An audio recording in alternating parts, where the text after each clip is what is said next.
नमस्कार मित्रों, मैं नीरज सक्सेना, फिजिक्स फैकल्टी। दंड चुंबक को हम पिछले लेक्चर में पढ़ चुके हैं। एक बार के लिए उसको हमने विराम दे दिया। कुछ एक टॉपिक थोड़ा सा आगे भी उसके लिए जाएंगे, है ना। लेकिन अब हम पढ़ेंगे पृथ्वी के चुंबक के संदर्भ में। तो अब नई चीज आपके सामने आ रही है। तो सब अब जो नया टॉपिक है वो है भू चुंबकत्व। इसको आप पार्थिव चुंबक भी कह सकते हो। सीधे सीधे देखें तो ये है अर्थ मैग्नेट। क्लियर। अब थोड़ा सा आपको चेंज है तो अच्छा लगेगा, मजा आएगा, और है ना, एंजॉय करो आप थोड़ा सा। इस टॉपिक में आपका मार्जिन है। शुरुआत दंड चुंबक को तो पढ़ के आप थोड़े बोर हो चुके होंगे। इसमें आपको थोड़ा सा मार्जिन है, रोचकता आएगी आपके अंदर। पृथ्वी के चुंबकीय क्षेत्र या चुंबकत्व को भू चुंबकत्व कहते हैं।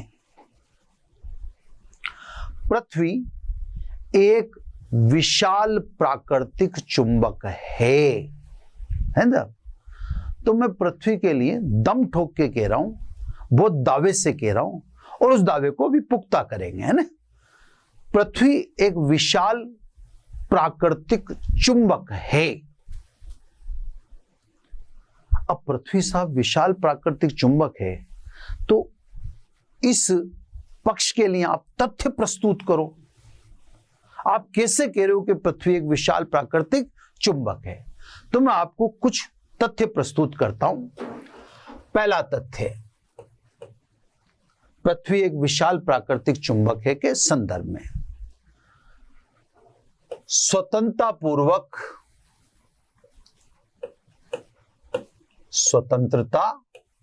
पूर्वक लटके दंड चुंबक का उत्तर दक्षिण दिशा में संरेखित होना। सब समझाया जाएगा आपको, है ना। अब अपन अपना पक्ष रख रहे कि पृथ्वी विशाल प्राकृतिक चुंबक कैसे है। अब यहां पर पहला तथ्य दे रहे हैं अपन, कोई भी दंड चुंबक हो उससे आप स्वतंत्रता पूर्वक लटका दें डोरी से, है ना। धरातल पे रखी रहेगी तो घर्षण होगा, और घर्षण के कारण तो वह घूम नहीं पाएगी। इससे किसी भी दंड चुंबक को आप डोरी से लटका लें स्वतंत्रता पूर्वक, है ना, लटका कर किसी भी दिशा में घुमा के छोड़ दें चुंबक को, वह उत्तर दक्षिण दिशा में ही संरेखित हो जाएगा। अब ये उत्तर दक्षिण दिशा ऐसे समझ लेता कि आपको पेन प्रॉपर दिखता रहे। तो हम किसी भी लटके हुए दंड चुंबक को किसी भी दिशा में घुमा के छोड़ दें, चाहे दाएं क्लॉकवाइज एंटी क्लॉकवाइज, लेकिन जैसे आप छोड़ोगे वो अंतत्वगत्वा उत्तर दक्षिण दिशा में संरेखित हो जाएगा। ऐसा तभी हो सकता है जब उत्तर दिशा में पृथ्वी के चुंबक का दक्षिणी ध्रुव एस हो, क्योंकि इधर एस है तभी तो ये एन इधर गया उत्तर दिशा में। तो ऐसा तभी संभव है कि पृथ्वी की उत्तर दिशा में पृथ्वी के चुंबक का दक्षिणी ध्रुव एस मौजूद हो, क्योंकि एन सदैव एस की तरफ ही जाता है। इसी प्रकार पृथ्वी की दक्षिण दिशा में पृथ्वी के चुंबक का उत्तरी ध्रुव एन मौजूद हो, क्योंकि एस एन की तरफ ही अट्रैक्ट होता है। तो एक सबूत तो हमने ये दिया कि किसी भी दंड चुंबक को जब हम स्वतंत्रता पूर्वक लटकाकर किसी भी दिशा में घुमाते हैं तो अंत में दंड चुंबक उत्तर दक्षिण दिशा में संरेखित हो जाता है। वह उत्तर दक्षिण दिशा में संरेखित तभी हो सकता है जब पृथ्वी के उत्तर दिशा में पृथ्वी के चुंबक का दक्षिणी ध्रुव हो, उल्टा पृथ्वी के दक्षिण दिशा में पृथ्वी के चुंबक का उत्तरी ध्रुव हो। मतलब पृथ्वी में चुंबकीय ध्रुव उल्टे दिखते हैं, है ना। एक सबूत तो ये प्रस्तुत कर दिया साहब। अगर आपसे पूछे कि कोई एक ही सबूत बताओ, तो एक ही सबूत फिर आप ये वाला बताना, है ना। उदासीन बिंदुओं है ना का प्राप्त होना, ये सब बहुत पुख्ता सबूत है ना। तो अगर कोई आपसे पूछे कि सब सिंगल प्रूफ दो ताकि हम मान जाएं पृथ्वी एक विशाल प्राकृतिक चुंबक है, पहले उदासीन बिंदु किससे कहते हैं वो डिफाइन कर देता हूं, है ना। फिर उसके बाद अपने आप समझ जाओगे। पृथ्वी धरातल पर दंड चुंबक को उत्तर दक्षिण दिशा में रखकर उत्तर दक्षिण दिशा में रख दें तो अक्ष के इर्द गिर्द या निरक्ष पर इर्द गिर्द दोबारा बोलूंगा पहले, पृथ्वी धरातल पर दंड चुंबक को उत्तर दक्षिण दिशा में रख दें। ये उत्तर दक्षिण दिशा में रख दिए तो दंड चुंबक की अक्ष पर इधर और उधर, या दंड चुंबक की निरक्ष पर इधर या उधर, दो ऐसे बिंदु प्राप्त होते हैं जहां परिणामी चुंबकीय क्षेत्र शून्य होता है। इन बिंदुओं से कोई चुंबकीय बल रेखा नहीं गुजरती है तथा इन बिंदुओं पर चुंबकीय सुई अविक्षेपित रह जाती है, वो कोई निश्चित दिशा में विक्षेप नहीं दर्शाती है। इन बिंदुओं को उदासीन बिंदु कहते हैं। क्लियर सब? ये बिंदु कहलाते हैं उदासीन बिंदु, जहां पर परिणामी चुंबकीय क्षेत्र शून्य हो, जहां से कोई बल रेखा न गुजरे तथा जहां पर चुंबकीय सुई अविक्षेपित रह जाती है। अब आप समझो, ये चुंबक है, अगर अक्ष पर इर्द गिर्द उदासीन बिंदु मिल रहे हैं तो एक चुंबकीय क्षेत्र तो दंड चुंबक का जो भी अपन ने निकाला ही है अक्ष पर और निरक्ष पर, इसका दंड चुंबक का चुंबकीय क्षेत्र तो अनंत पर 0 होगा। देखो आप फॉर्मूला था ना, बी अक्ष पर देख ले, μ0/4 पाई 2m/r³ ये अक्ष पर, तो r बराबर अनंत तो b बराबर 0। तो यार इस दंड चुंबक का चुंबकीय क्षेत्र तो अनंत पर 0 होना चाहिए, लेकिन ये तो आसपास ही कहीं ना कहीं हो रहा है। तो एक चुंबकीय क्षेत्र तो दंड चुंबक का, फिर उसको 0 करने वाला दूसरा चुंबक किसका? स्वाभाविक है दूसरा चुंबक पृथ्वी का, है ना। तो सब उदासीन बिंदु का प्राप्त होना ये एक बड़ा पुख्ता सबूत है इस बात का कि पृथ्वी एक विशाल प्राकृतिक चुंबक है। अगला प्रूफ, ये भी एक प्रमाण के तौर पर देखा जाता है, बाकी सबसे सॉलिड तो इसे ही मानते हैं। अगर आप पृथ्वी की गहराई में उत्तर दक्षिण दिशा में किसी लोहे की छड़ को गाड़ के रख दें थोड़े लंबे समय तक, क्योंकि पृथ्वी का चुंबक बहुत क्षीण है, 10⁻⁵ टेस्ला रेंज है इसकी, तो बहुत क्षीण कहलाता है ये, बहुत दुर्बल। तो पृथ्वी की गहराई में उत्तर दक्षिण दिशा में किसी लोहे की छड़ को हम रख दें तो वह लंबे समय के पश्चात चुंबक में रूपांतरित हो जाती है। अब आप सोचो, पृथ्वी के अंदर गहराई में जो लोहे की छड़ है वो चुंबक कैसे बन गई? इसका मतलब वो चुंबक पर ही रखी हुई है। मतलब पृथ्वी पर रखी हुई है। तो पृथ्वी क्या है? एक विशाल प्राकृतिक चुंबक है। तो साहब अब अपने को इस बारे में बात नहीं करनी कि पृथ्वी चुंबक है या नहीं है। अब आपको ये बिल्कुल डिस्कस ही नहीं करना कि पृथ्वी चुंबक है या नहीं, बिल्कुल डिस्कस नहीं करना, क्योंकि जो 3 तथ्य अपन ने दिए हैं वो तथ्य इतने पर्याप्त हैं कि उनके बाद कोई प्रश्न नहीं रह जाता। अब मैं चौथी चीज जो दर्शा रहा हूं, ये पृथ्वी के चुंबक की प्रकृति दिखाने के लिए दर्शा, किस टाइप का चुंबक है पृथ्वी। ठीक है साहब, पृथ्वी चुंबक है। अब इसमें शंका संशय का कोई कारण रहा ही नहीं, पर्याप्त 3 सबूत दिए जा चुके हैं। अब अपन ये देखने जा रहे हैं, ये सबूत भी हो जाएगा अपने आप में, लेकिन अब अपन ये देखने जा रहे हैं कि पृथ्वी का चुंबक किस नेचर का है, किस टाइप का है ना। तो सब मैं कोशिश करूंगा कि सुंदर चित्र बने, है ना।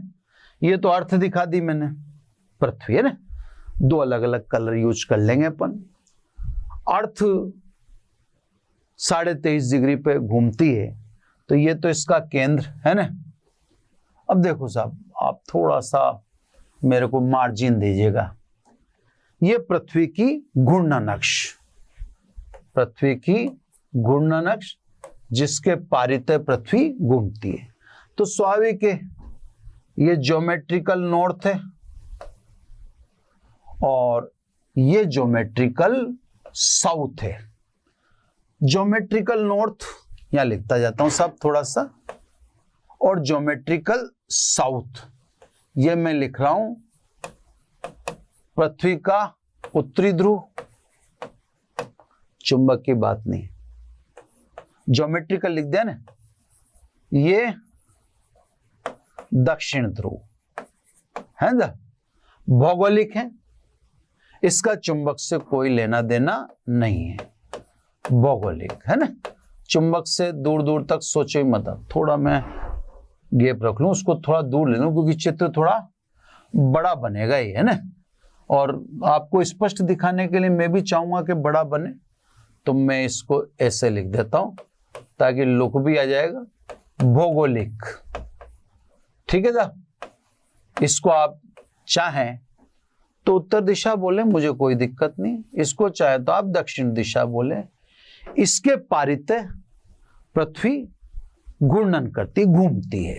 ठीक है साहब, अब इसके ठीक 90 डिग्री पर उसको आप कहेंगे भूमध्य रेखा या विषुवत रेखा। तो मैं ठीक 90 डिग्री पर ये मैंने दूसरी रेखा खींच दी। विषुवत रेखा भी कहते हैं, भूमध्य रेखा भी कहते हैं इसको, विषुवत या भूमध्य रेखा। अब एक एक नाम ही लिख देता हूं। ये तो साहब अपन ने अर्थ को दर्शा दिया। ठीक है, अभी चुंबक फुंबक की कोई बात ही नहीं है। अब आपको क्या करना है, अब आप ये जानने निकले हो, ये तो कंफर्म हो गया कि पृथ्वी चुंबक है। अब ये जानने निकले हो कि पृथ्वी का चुंबक किस प्रकृति का है। तो आपको भूमध्य रेखा वाला तल, जैसे मैं हाथ से समझा रहा हूं, ऐसे आप थोड़ा सा ज्यूम करने की कोशिश, क्योंकि पृथ्वी वृत्ताकार तो है नहीं, पृथ्वी तो गोलाकार है। तो आपको भूमध्य रेखा वाला तल, इसके लंबवत, अब इसके लंबवत का मतलब ये तो भूमध्य रेखा वाला तल हो गया, तो इससे 90 डिग्री पर मतलब ये। क्लियर? ये तो पथ चुनना है। मैं पथ को पहले अलग कलर से दिखा देता हूं, थोड़ा सा इक्वल लूंगा तो बहुत अच्छा लगेगा। वेरी गुड, अभी तक सब कुछ अपने सोच के हिसाब से चल रहा है। ये तो आप पथ लेना, कौन सा पथ है ये? भूमध्य रेखा के तल, आधी कटी हुई देख लो पृथ्वी को, उसके लंबवत तल में वृत्ताकार पथ लिया है। इस वृत्ताकार पथ में आपको एक चुंबकीय सुई इस तरह से रखनी है कि वो ऊर्ध्वाधर घूमने के लिए स्वतंत्र हो। चुंबकीय सुई को बेसिकली 2 तरह से रखते हैं, एक तो क्षैतिज में घूमने के लिए स्वतंत्र हो, मैं कोशिश कर रहा हूं आपको पूरा अच्छी तरह से दिख जाए, चलो पास ले रहे हैं। एक तो ये क्षैतिज में घूमने के लिए स्वतंत्र हो। जब सुई क्षैतिज में घूमने के लिए स्वतंत्र होगी तो वो आपको बस उत्तर दक्षिण दिशा ही बता पाएगी, वो ये नहीं बता पाएगी कि पृथ्वी में चुंबकीय ध्रुवों की स्थिति क्या है, क्योंकि वो झुक तो सकती ही नहीं, आपने इस तरह से पकड़ रखा है तो झुकेगी कैसे। लेकिन वो ये जरूर बता देगी उत्तर दिशा किधर है, उसके विपरीत तो फिर दक्षिण होती है। तो चुंबकीय सुई को पकड़ने के दो तरीके हैं, एक तो क्षैतिज में घूर्णन के लिए स्वतंत्र, इस समय क्या बताती है वो, केवल दिशा बताती है उत्तर दिशा, फिर उसका विपरीत दक्षिण होता, लेकिन ये नहीं बताती है कि पोजीशन ऑफ पोल क्या है, चुंबकीय ध्रुव कहां है, ये नहीं बताती। चुंबकीय ध्रुव कहां है ये जानने के लिए आप इस चुंबकीय सुई को इस तरह से पकड़ें। अब ये ऊर्ध्वाधर घूमने के लिए स्वतंत्र है, अब झुक जाएगी, झुका हुआ सिरा किसकी पोजीशन को बताएगा, ध्रुव की पोजीशन को बताएगा कि पृथ्वी में ध्रुव कहां पर है। तो इस तरह से रखते हैं तो ध्रुव की पोजीशन को, तो आपको भूमध्य रेखा के लंबवत तल में इस वृत्ताकार पथ में चुंबकीय सुई को ऊर्ध्वाधर घूर्णन के लिए स्वतंत्र रखकर पूरा एक चक्कर काटना है। अब पूरा एक चक्कर काटेंगे तो कैसे कैसे बिंदु मिलेंगे वो मैं आपको दिखाने जा रहा हूं। पूरा एक चक्कर काटते हैं तो दो बिंदु तो ऐसे मिलते हैं, है ना, जहां पर चुंबकीय सुई परफेक्ट वर्टिकल हो जाती है, परफेक्ट। यहां पे चुंबकीय सुई एन पर खड़ी हुई, परफेक्ट वर्टिकल, यानी यहां पर अगर हॉरिजेंटल से, मैं सब चीज दिखा रहा हूं साहब, हॉरिजेंटल से एंगल देखें, इसको उर्दू बोलूंगा मैंने, आगे जरूरत पड़ेगी मेरे को इसके लिए उर्दू। तो हॉरिजेंटल से एंगल देखें तो कितना, थीटा बराबर 90। यहां भी आप हॉरिजेंटल से, भी मैं सुई दिखा दूं पहले ना, यहां भी पहले एक बार सुई दिखा देता हूं फिर एक साथ बता दूंगा ना। यहां पे भी सुई ऐसे वर्टिकल हो जाती है ना, यानी ऊर्ध हो जाती है, ऊर्ध।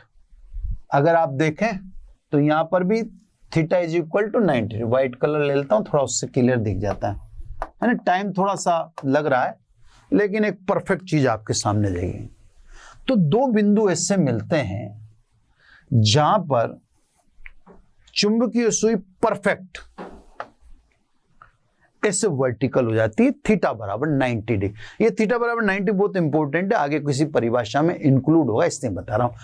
अगर वो लेक्चर नेक्स्ट भी आए तो भी आप इस थीटा बराबर 90 को तो ध्यान रखना है ना। और इनके परपेंडिकुलर दो ऐसे बिंदु भी होते हैं जहां सुई हॉरिजेंटल हो जाती है, ये सुई क्षैतिज हो जाती है, यहां भी क्षैतिज में हो जाती है और यहां भी सुई क्षैतिज हो जाती है। क्लियर, ये दो बिंदु है, क्लियर, क्षैतिज हो जाती है। तो आप अब क्षैतिज का क्षैतिज से कोण देखेंगे तो थीटा बराबर कितना है, 0 डिग्री। क्षैतिज का सुई से कोण देखेंगे तो 0 डिग्री, है ना, वहां 90 डिग्री था। अब साहब बात को सुने, जहां सुई ऊर्ध्वाधर हो जाती है वह पृथ्वी में चुंबकीय ध्रुवों को इंगित करती है। ये एन पर खड़ी हुई, तो इधर पृथ्वी के चुंबक का कौन सा ध्रुव होना चाहिए, एस, है ना।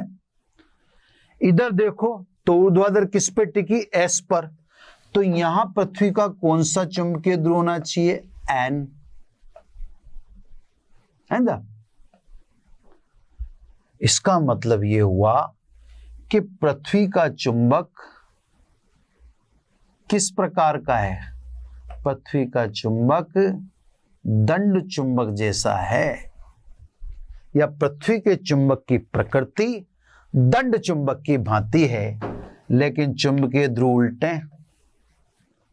ये ज्योमेट्रिकल नॉर्थ है यानी उत्तर दिशा, और यहां आया है मैग्नेटिक एस, ये ज्योमेट्रिकल साउथ है, और यहां आया मैग्नेटिक एन, ये मैग्नेटिक है ना, इसका तो मैग्नेटिक कह रहे हैं। इन ऊर्ध्वाधर जहां बिंदु होते हैं, इनको मिलाने वाली रेखा, इसको अपन कहते हैं पृथ्वी की चुंबकीय अक्ष। तो ये रेखा जो है ये कहलाती है पृथ्वी की चुंबकीय अक्ष, यानी पृथ्वी में चुंबक है, और किस प्रकार का है, दंड चुंबक जैसा। और इनके 90 डिग्री पर जहां सुई क्षैतिज हो जाती है, इन बिंदुओं को मिलाने वाली रेखा को कहते हैं पृथ्वी की चुंबकीय निरक्ष। तो सब पृथ्वी में चुंबक फाइंड आउट भी हो गया। लेकिन एक गजब की बात, पृथ्वी की घूर्णन अक्ष, ये रही घूर्णन अक्ष, जिसके पारित पृथ्वी घूमती, वह पृथ्वी की चुंबकीय अक्ष ये रही, ये दोनों के बीच कोण 11 से 17 डिग्री पाया गया। कोई 11 लिखता है, कोई 17 लिखता है, अब ये आप देख लेना, कोई 11.3 लिखता है, इसलिए मैं दावे से नहीं कह रहा, अलग अलग किताब, क्योंकि पृथ्वी का चुंबक इतना रहस्यमय है, वो कंटिन्यू चेंज होता है। तो गलती किताब वालों की भी नहीं है ना। तो 11 से 17 के बीच आप लिख देना। कई जगह मैंने 11.3 देखा है, मैं 11.3 कर देता हूं। कई जगह मैंने 17 डिग्री देखा है, कई जगह 11 डिग्री देखा है। तो ये कोण सर्टेन तो नहीं है, इसे चेंज होता रहता है। इसमें पृथ्वी के चुंबक के रहस्य भी बताए जाएंगे आपको। तो ये चेंज होता रहता है ना। मैंने 17 डिग्री लिख दिया, 11.3 भी आप लिखो तो लिख लो, अब उसमें मैं डिस्कस करने वाले मूड में नहीं हूं। तो पृथ्वी का जो चुंबक है ठीक उत्तर दक्षिण दिशा में नहीं है साहब, उससे थोड़ा सा हटकर है ना, 17 डिग्री या 11.3 डिग्री, उससे थोड़ा सा हटकर है ना। मैं एक बार लिख देता हूँ 11.3, क्योंकि मैंने 11.3 देखा है कहीं, तो मेरे को थोड़ा सा रहता है कि कल ये चीज कोई और बच्चा देखे तो यूं सोचेगा कि सर ने गलत पढ़ा दिया ना, इसलिए वो जब तक शंका समाधान नहीं हो तब तक ऐसे रहो, है ना, आप टेंशन मत लीजिएगा। तो मैंने 11.3 करे। तो पृथ्वी के चुंबकीय ध्रुव, पृथ्वी चुंबक है, दंड चुंबक की भांति व्यवहार करती है। पृथ्वी के चुंबकीय ध्रुव ठीक उत्तर दक्षिण दिशा में नहीं है, बल्कि चुंबकीय अक्ष और घूर्णन अक्ष के बीच में कोण 11.3 डिग्री या 17 डिग्री जो भी पाया गया है। क्लियर? इसके अलावा इस विश्लेषण में यह भी देखा गया कि पृथ्वी का चुंबक क्षीण है। इसको 10⁻⁻5 टेस्ला भी कहते हैं, और भी कम हो सकता है, अप्रोक्सीमेट है ना। ये पृथ्वी के चुंबक की पूरी सिचुएशन, यानी अब आप ये नहीं कह सकते कि पृथ्वी चुंबक नहीं है। अब तो आपको हर तरह से इसने कह दिया कि पृथ्वी चुंबक है। अगर पृथ्वी की चुंबकीय बल रेखाएं देखोगे तो ये इसलिए देखो कि आपको बड़ा अजीब लगेगा कि यहां पे तो देखो ये एन से एस, अब आपको बड़ा अजीब क्या पता लगानी हो, है ना, लगना चाहिए, मैं अभी बताऊंगा बड़ा अजीब क्यों लगना चाहिए। बड़ा अजीब इसलिए लगना चाहिए कि पृथ्वी में चुंबकीय बल रेखाएं उल्टी चलती हैं। ये देखो उत्तर दिशा में साउथ पोल है चुंबक का, और दक्षिण दिशा में नॉर्थ पोल है। तो पृथ्वी में बल रेखाएं उल्टी चल रही हैं, वही एन से एस। अगर आप पृथ्वी की सतह पर रखोगे कोई दंड चुंबक तो उसमें तो अलग चलेंगे ना। तो ये पृथ्वी के चुंबक की बात होगी, कंफर्म हो गया, चित्र हो गया, चित्र से सारी बात अपन समझ गए। अब साहब आ जाओ कारण। ये तो आप मान गए कि पृथ्वी एक विशाल प्राकृतिक चुंबक है, लेकिन पृथ्वी विशाल प्राकृतिक चुंबक है, इसके पीछे रीजन क्या है, कारण क्या है? तो कारण में अब बात को ध्यान से समझो। पृथ्वी का जो चुंबक है, जिसे पार्थिव चुंबक कहते हैं, ये बड़ा रहस्यमय है। इसमें एक दिन में भी 2 बार परिवर्तन होते हैं, जैसे सुबह 10 बजे, शाम को 4 बजे। महीने में भी होते हैं, एक साल में भी, जैसे फरवरी और अगस्त में शायद होते हैं, और 999 साल में भी। तो पृथ्वी के चुंबकत्व के संदर्भ में बड़े रहस्य हैं, जिसको पूर्णतः स्पष्ट कर पाना बड़ा मुश्किल काम है। असंभव नहीं कहूंगा, क्योंकि अपन साइंस पढ़ाते हैं, असंभव कह देंगे तो फिर वो ठीक नहीं लगेगा। लेकिन है वो वैसी बात, वो एक साइंस एंड होने के कारण अपन उसी गो में नहीं कह पाते। लेकिन पृथ्वी के चुंबक में रहस्य तो वास्तव में बहुत हैं। तो पृथ्वी के चुंबकीय रहस्य बहुत अधिक है। पृथ्वी चुंबक है, ये तो क्लियर हो चुका। अब पृथ्वी के चुंबक के संदर्भ में भिन्न भिन्न समय पर भिन्न भिन्न विचार करने वाले वैज्ञानिकों ने कथन प्रस्तुत किए। वर्तमान तक किसी को एक सेलेक्टिव परिवेश में लेना पॉसिबल नहीं हुआ। मैं आपको कुछ कथन सुनाता हूं, है ना। ऐसा कोई इंपॉर्टेंट नहीं पर इंटरेस्टिंग है। जैसे ABCD लिख देता हूं, है ना। पहला, डॉक्टर गिलबर्ट का कथन है ना। थ्योरी है सब। थ्योरी में फिजिक्स का टीचर थोड़ा तंग होता है, थोड़ा सा ना, डेप्थ में मजा आता है उसको, है ना। डॉक्टर गिलबर्ट के अनुसार पृथ्वी का चुंबक पृथ्वी के उत्तर दक्षिण दिशा में विशाल चुंबकीय भंडार के कारण माना गया। यानी डॉक्टर गिलबर्ट कहते हैं कि पृथ्वी के उत्तर दक्षिण दिशा में खनिज के रूप में चुंबक के विशाल भंडार मौजूद हैं, जो पृथ्वी के चुंबकत्व या भू चुंबकत्व के जिम्मेदार हैं। यह डॉक्टर गिलबर्ट का मत है। डॉक्टर गिलबर्ट के इस मत को खारिज आसानी से किया जा सकता है। कैसे? कुछ खारिज करने के कारण मैं आपको समझाता हूं। पहला तो कारण यही है कि अगर चुंबक पृथ्वी के अंदर है तो पृथ्वी धरातल से बहुत अधिक ऊंचाई तक भी उसका प्रभाव मेंटेन है।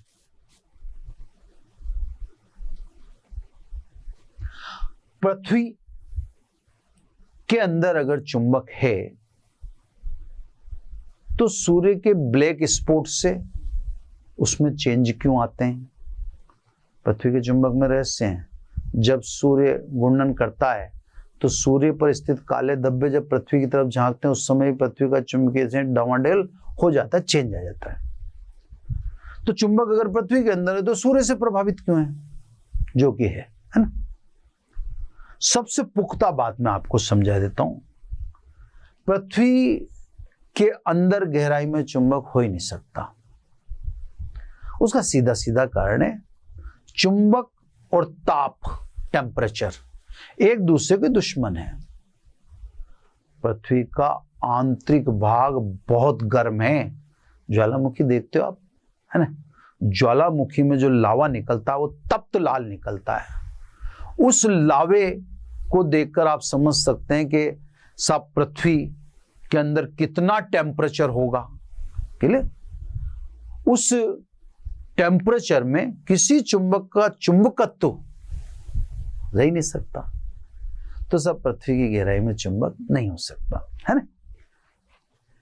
इसके बाद आए सब एल्सिसर का मत, है ना। ज्यादा लंबा नहीं ले रहा हूं मैं, बस इंटरेस्टिंग है। कभी कभी तो आपको फिजिक्स में इंटरेस्ट आने लगता होगा, तो इस थोड़ा सा मूड बनाने के लिए कर रहा हूं मैं आपका।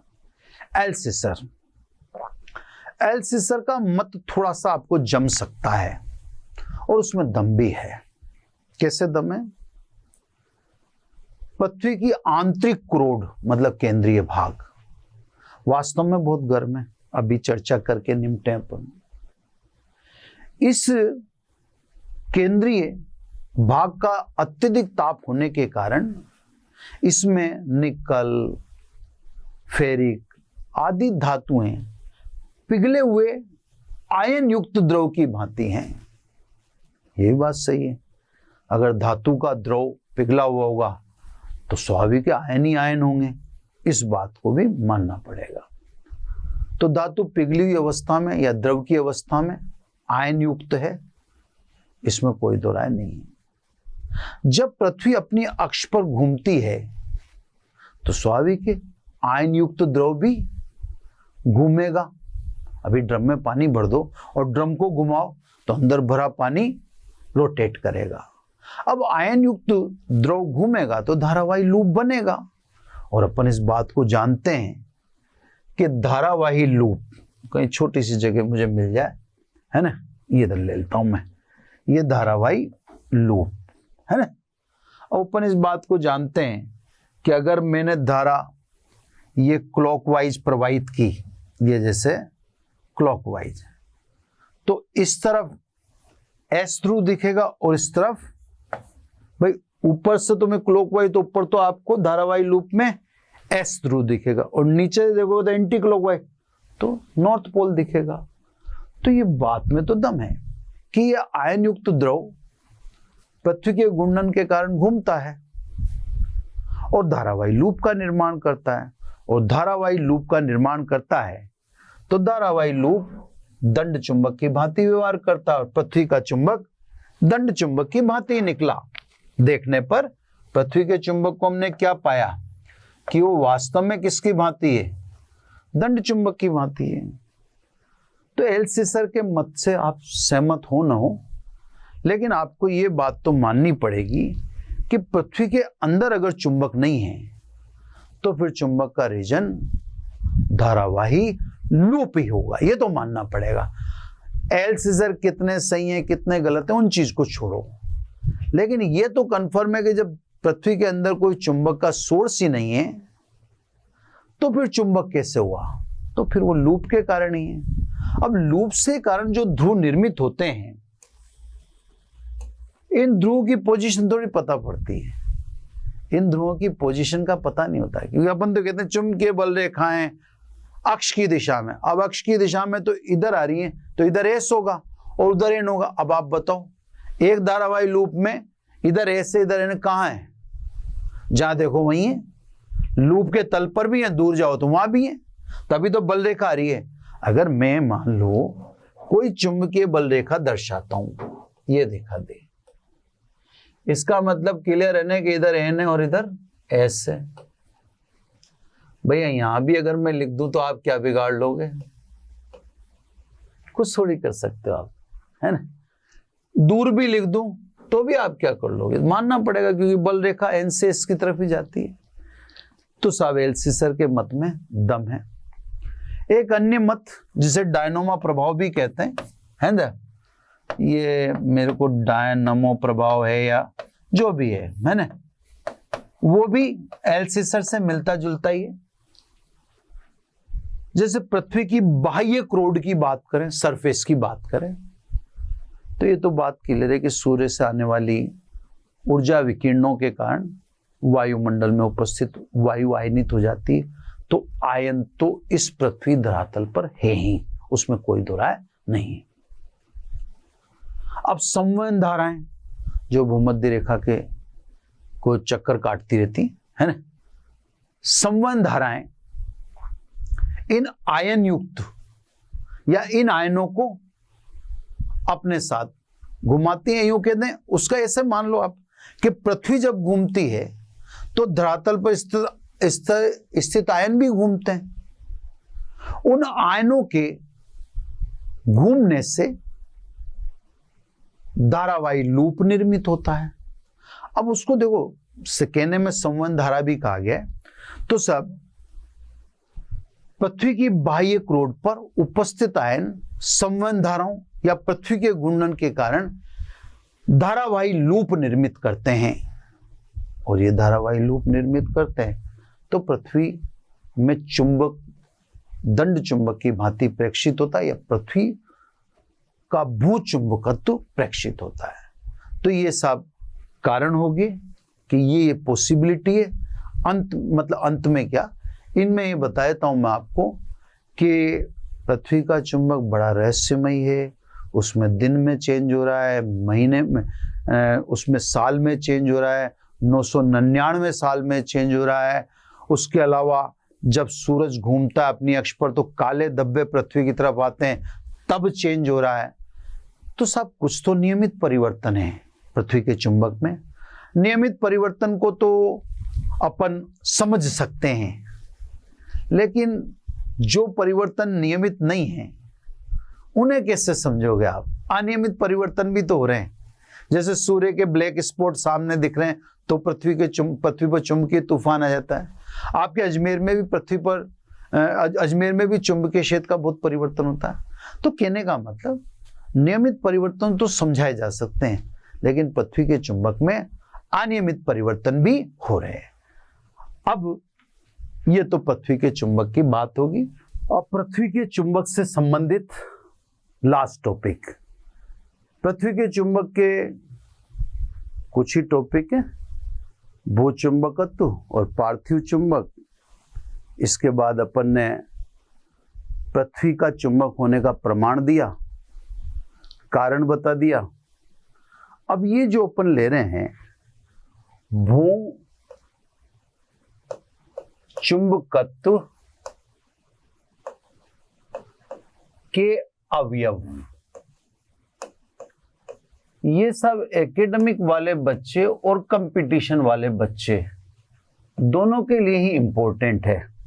यानी पृथ्वी का चुंबक वाला पार्ट, जैसे अपन ने इस चैप्टर की शुरुआत की दंड चुंबक से, दंड चुंबक का भी वापस पार्ट आने वाला है, वापस दंड चुंबक की भूमिका आने वाली है ना। तो उसको मैं नहीं कह रहा हूं कि दंड चुंबक पूरी तरह खत्म हो गया, लेकिन प्रारंभिक पार्ट दंड चुंबक का था। फिर हम भूचुंबक पर आए। भूचुंबक का जो 2-3 टॉपिक का पार्ट है उसमें ये एंड है। फिर वापस दंड चुंबक पे जाएंगे, फिर अन्य बातें करें ना सर। तो सब भूचुंबकत्व में या भूचुंबक में ये सबसे इंपॉर्टेंट टॉपिक है। एकेडमिक वाले बच्चों को भी इसमें से क्वेश्चन मिलना निश्चित है, कंफर्म मिलेगा क्वेश्चन है, और कंपटीशन वाले बच्चों के लिए भी इंपॉर्टेंट है। क्लियर? भूचुंबकत्व के अवयव किसे कहते हैं साहब? तो पृथ्वी पर किसी भी स्थान पर पृथ्वी के संपूर्ण चुंबक की जानकारी के लिए 3 भौतिक राशियों के समूह को जानना आवश्यक है। इन 3 भौतिक राशियों के समूह को अपन कहते हैं भू चुंबकत्व के अवयव। क्लियर सब है ना? तो सब अब अपने को 3 भौतिक राशियां पढ़नी है। ये 3 भौतिक राशियां पढ़ ली मतलब अपन ने क्या पढ़ लिया? भू चुंबकत्व के अवयव। इसमें सब पहली भौतिक राशि है ना, फर्स्ट फिजिकल क्वांटिटी, इसको ऐसे डिनोट कर देते हैं। ये है सब दिक्पात कोण, फाइ से इसे डिनोट करते हैं। मैंने आपसे कह दिया कि इंपॉर्टेंट है तो आप उसी हिसाब से इसको रीड करिएगा, है ना। दिक्पात कोण, अपन ने जब दंड चुंबक से संबंधित परिभाषाएं बताई थी उसमें 2 चीजें इंट्रोड्यूस की थी। अपन ने कहा था 2 तल होते हैं।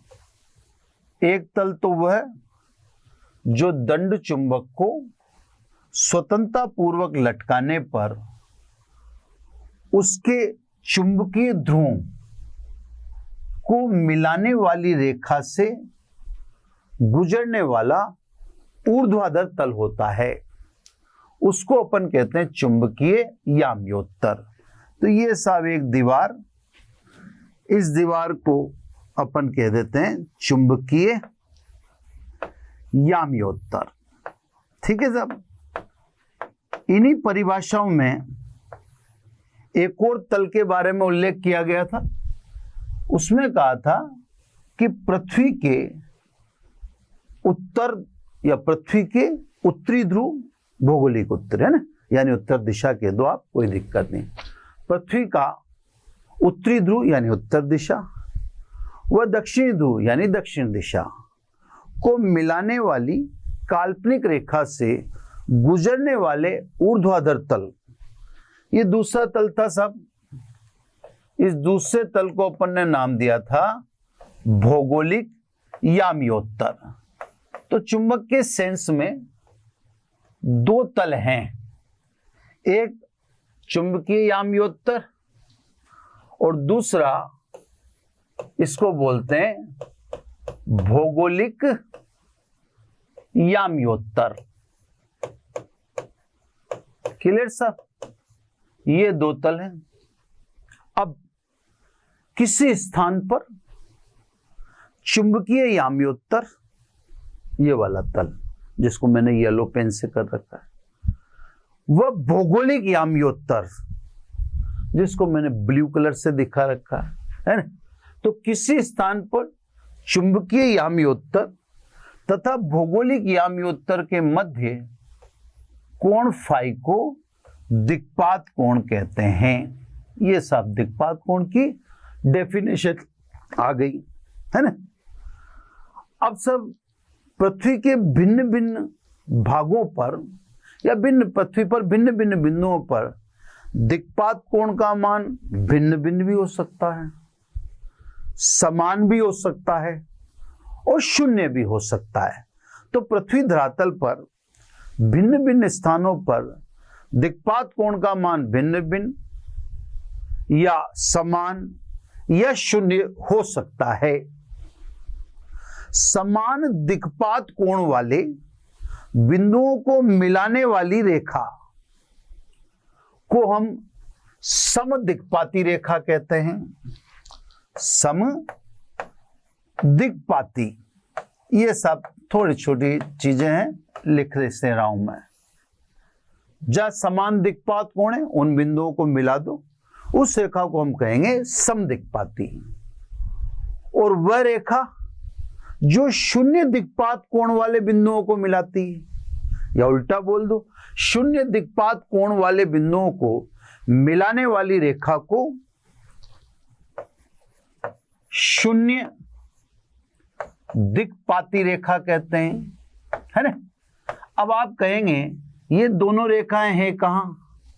तो समान दिक्पाती व शून्य दिक्पाती, ये दोनों रेखाएं पृथ्वी के मानचित्र, वो ग्लोब होता है ना, उस पर अंकित की गई हैं। तो आप खड़ी रेखाएं देखते हैं वो तो टाइम वाली हैं, और जो दूसरी रेखाएं देखते हैं आप वृत्ताकार, वो समदिक्पाती हैं या शून्य दिक्पाती हैं। तो सब भूचुंबकत्व के अवयव में एक भौतिक राशि पढ़ा दी, सिंपल सी इसकी परिभाषा थी।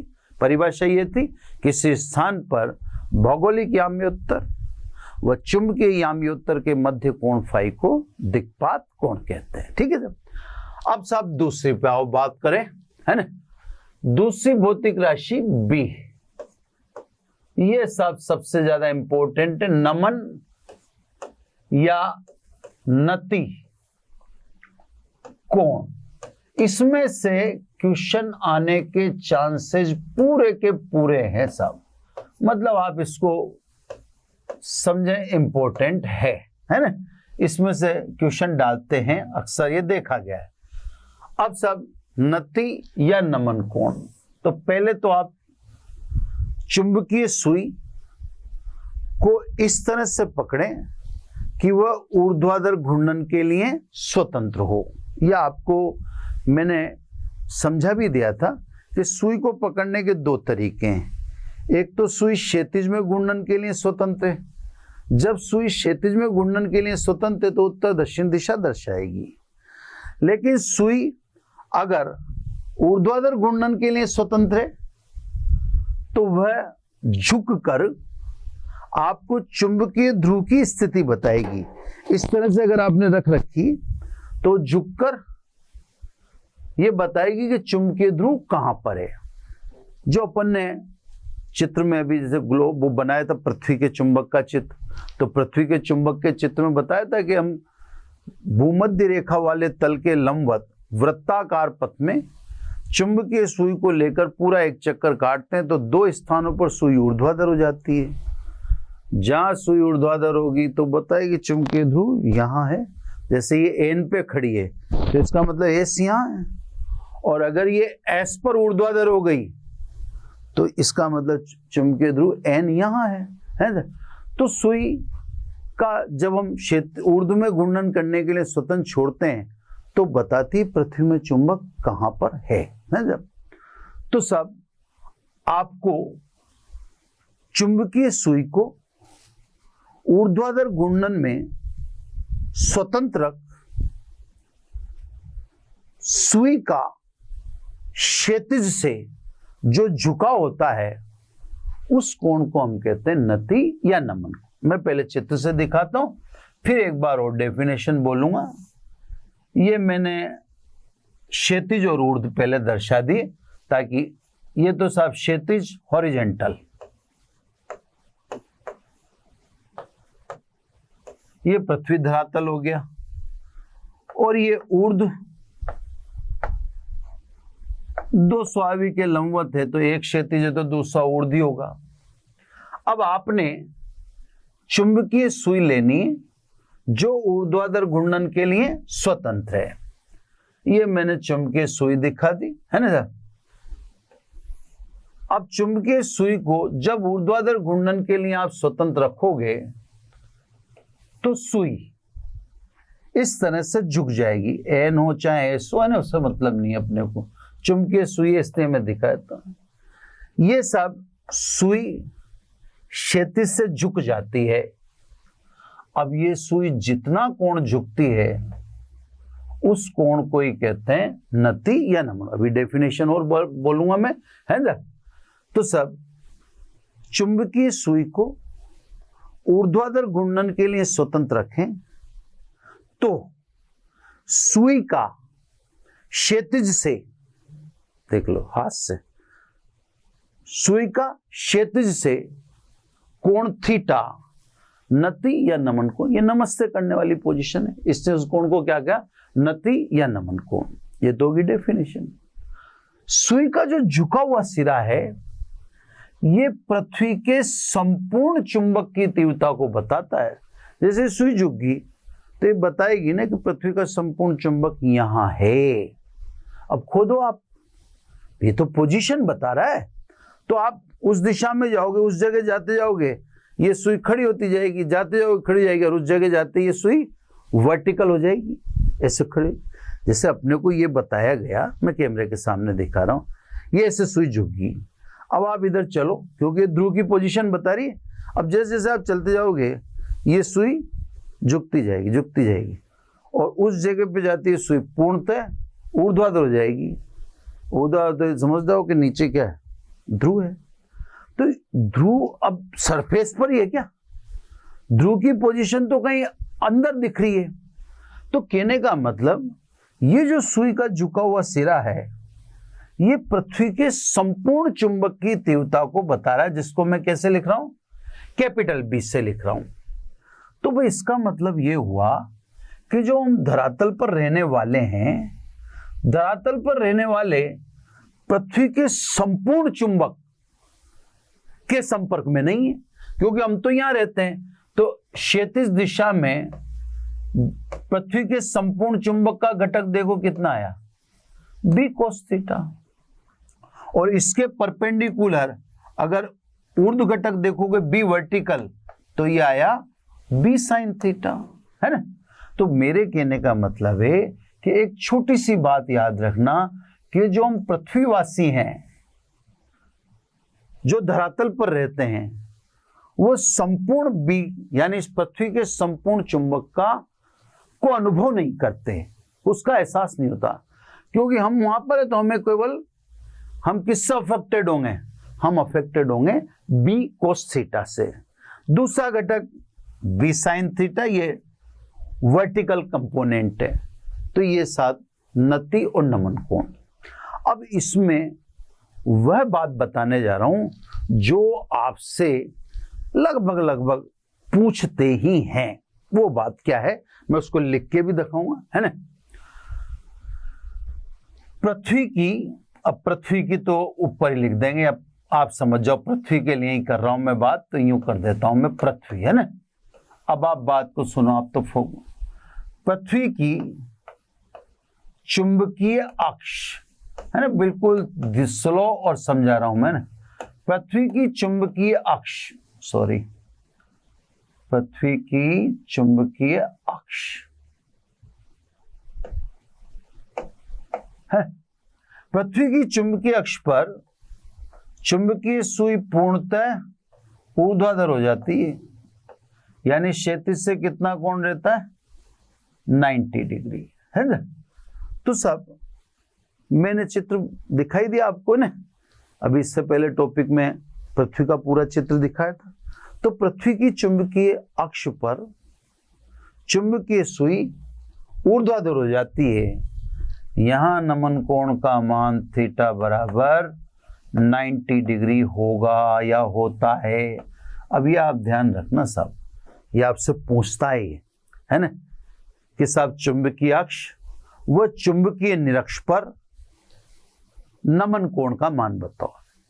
अब साहब दूसरा चुंबकीय निरक्ष है ना, चलो वो जहां जगह मिल जाती है वहां लिख देता हूं, यहां लिख देता हूं। ये भी पृथ्वी की है, पृथ्वी की चुंबकीय निरक्ष की बात कर रहे हैं अब अपन, है ना। पृथ्वी की चुंबकीय निरक्ष पर सुई क्षैतिज हो जाती है ना, ये क्षैतिज में आ जाती है सब। यहां पर नति या नमन कोण का मान थीटा बराबर 0 डिग्री होता है। दोबारा सुन लेंगे क्योंकि इसका एकेडमिक में भी बड़ा इंपॉर्टेंस से पूछते हैं, है ना। पहली बात तो मैं पृथ्वी की कर रहा हूं, जिसका चित्र मैं आपको बहुत डिटेल में समझा ही चुका हूं, बल रेखाएं वगैरह खींचकर, और सारा मैंने इस पर डिस्कस कर ही लिया, बार बार उसमें करना क्या, है ना। अब पृथ्वी की चुंबकीय अक्ष पर चुंबकीय सुई ऊर्ध्वाधर हो जाती है, यानी क्षैतिज से कोण 90 डिग्री, इसलिए चुंबकीय अक्ष पर नमन कोण का मान 90 डिग्री होता है। जबकि पृथ्वी के चुंबक की चुंबकीय अक्ष पर निरक्ष पर सुई क्षैतिज हो जाती है, यहां पर नति या नमन कोण का मान 0 डिग्री होता है। यह आप विशेष रूप से ध्यान रखना, परिभाषा मैंने समझाई दी, चित्र एकदम क्लियर कर ही दिया, है ना। अब साहब मैंने तो बता दिया, इसमें से पूछते हैं, इसको भी आप, इसको भी कम नंबर दीजिए पूछने के मामले में, इसको ज्यादा इंपॉर्टेंट मानिए, है ना। अब भूचुंबकत्व के अवयव में लास्ट वाला इतना इंपॉर्टेंट नहीं है। लास्ट में है पृथ्वी के चुंबकीय क्षेत्र का क्षैतिज घटक है ना, बी हॉरिजेंटल। अब देखो ये इससे इंपॉर्टेंट नहीं है क्योंकि इसकी पूरी तैयारी तो अपन ने पिछले चित्र में कर ही ली है ना। ये देखो मैं इसे परिभाषा बोलूंगा, यहां से ये चित्र है, ये सब पृथ्वी के चुंबक की, यह संपूर्ण चुंबक की तीव्रता है, पृथ्वी के संपूर्ण चुंबक की तीव्रता है ना। तो सब पृथ्वी के संपूर्ण चुंबक की तीव्रता का क्षैतिज दिशा में घटक BH पृथ्वी के चुंबक का क्षैतिज घटक कहलाता है। इसके लंबवत अन्य घटक को पृथ्वी के चुंबक का ऊर्ध्व घटक B वर्टिकल कहते हैं। अब B वर्टिकल और B हॉरिजेंटल है ना। अब इससे जानकारी ले लेते हैं। B वर्टिकल क्या है साहब, B साइन थीटा। B पृथ्वी के चुंबक की संपूर्ण चुंबक की तीव्रता है ना। B हॉरिजेंटल कितना है, B कोस थीटा। न्यूमेरिकल वगैरह में थोड़ा ध्यान रखना, कंपटीशन वाले बच्चों को मैं विशेष रूप से कहूंगा, क्योंकि उनके अगर इससे IIT है, नीट वाले बच्चे, उनके अगर कोई थोड़ा इसमें से न्यूमेरिकल आता है तो कंफर्ट तो नहीं आता थोड़ा, है ना। वो थोड़ा सा घुमा के पूछते हैं, बताने की मैं कोशिश करूंगा कैसे पूछते हैं ना, बाय द वे, है ना। तो सब ये दोनों घटक हो गए। थीटा नमन कोण है और बी पृथ्वी के चुंबक की या पृथ्वी की संपूर्ण चुंबक की तीव्रता है। तो अपन इन दोनों इक्वेशन से थीटा निकाल सकते हैं, मतलब नमन कोण निकाल सकते हैं और टोटल इंटेंसिटी निकाल सकते हैं।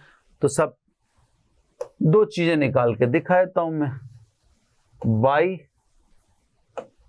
इक्वेशन 1/2, एक में 2 का भाग दो, 20 से भी कट गया, ये tan थीटा। इधर देखें B vertical upon B horizontal, इसलिए नति या नमन कोण थीटा बराबर tan inverse B vertical upon B horizontal. Clear sir? ये निकाल दिया। अब आपको पृथ्वी के संपूर्ण चुंबक की तीव्रता निकालनी है, यानी कैपिटल बी निकालना है। ठीक है, तो कैपिटल बी निकालना है तो सब y equation square of 1 plus square of 2, 1 और 2 समीकरण का वर्ग करके योग कर दो। वर्ग करके योग करोगे तो ये हो जाएगा B square sine square theta plus B square cos square theta, यानी बी वर्टिकल का स्क्वायर प्लस बी हॉरिजेंटल का स्क्वायर। बी स्क्वायर बाहर निकला, sine square theta plus cos square theta is equal to 1, यानी B square is equal to B vertical square plus B horizontal square, यानी पृथ्वी के संपूर्ण चुंबक की तीव्रता B vertical square plus B horizontal square के एडिशन के रूट के बराबर। तो सब ये तीसरा, तो तीसरी परिभाषा इसलिए मैंने इंपोर्टेंट नहीं की क्योंकि तीसरी परिभाषा तो ऑलरेडी सेकंड वाले चित्र में एग्जिस्ट है, उसी में उपलब्ध है वो, तो उसको फिर अलग से बोलने की कोई आवश्यकता थी नहीं। इससे मैं आपसे केवल कहता हूं कि इसमें से अगर कोई महत्व रखता है तो मुझे तो जो सबसे ज्यादा इंपॉर्टेंट लगता है उन्नति या नमन कोण लगता है। बाकी फिर ये दोनों तो ऐसा कठिन भी नहीं, इन दोनों को तो आप पढ़ ही सकते हैं, है ना। अब ये पृथ्वी के चुंबक से संबंधित सभी टॉपिक समाप्त होते हैं। अभी चैप्टर समाप्त नहीं हुआ, चैप्टर में वापस दंड चुंबक इंट्रोड्यूस होगा। अब क्या बताएंगे वो तो अगले ही उसमें आपको लेक्चर में सुनाएंगे। यहां पर इसको जब एंड कर रहे हैं अपन, तो अब बात को ध्यान से सुनना मेरी को। भूचुंबकत्व के अवयव, मतलब किसी स्थान पर पृथ्वी के संपूर्ण चुंबक को जानने के लिए आवश्यक भौतिक राशियों का समूह का मान भिन्न भिन्न स्थानों पर भिन्न भिन्न होता है, इसमें तो कोई दो राय नहीं है। लेकिन अब जो मैं कहूंगा उससे आपको सोचना चाहिए। लेकिन एक ही स्थान पर समय के सापेक्ष इन भूचुंबकत्व के अवयवों में नियमित व अनियमित परिवर्तन देखे गए हैं। ये लाइन एक बार और बोल देता हूं। भूचुंबकत्व के अवयव भिन्न भिन्न स्थानों पर भिन्न भिन्न होते हैं, लेकिन एक ही स्थान पर समय के सापेक्ष भूचुंबकत्व के अवयव में नियमित व अनियमित परिवर्तनों को देखा गया है। मैंने आपको पहले भी कहा है कि अगर परिवर्तन नियमित होते हैं तो कोई सिद्धांत बन सकता है, उसको जाना जा सकता है, लेकिन परिवर्तन अनियमित होते हैं तो उनके लिए फिर सिद्धांत थोड़ा काम नहीं कर पाते। तो यही कारण है कि पृथ्वी के चुंबकत्व को पूर्णतः स्पष्ट कर पाना वर्तमान तक भी संभव नहीं हुआ है।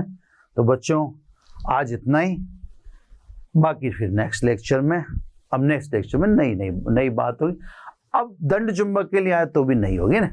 तो आज इतना ही, थैंक यू वेरी मच। आशा करता हूं हमारे टॉप एजुकेटर का यह लेक्चर आपको पसंद आया होगा। अगर पसंद आया है तो वीडियो को लाइक करिए, चैनल को सब्सक्राइब करिए और शेयर भी करिए, क्योंकि ज्ञान बांटने से बढ़ता है और सही बताऊं तो पुण्य भी मिलता है। मुझे सुनने के लिए बहुत बहुत धन्यवाद। Thank you.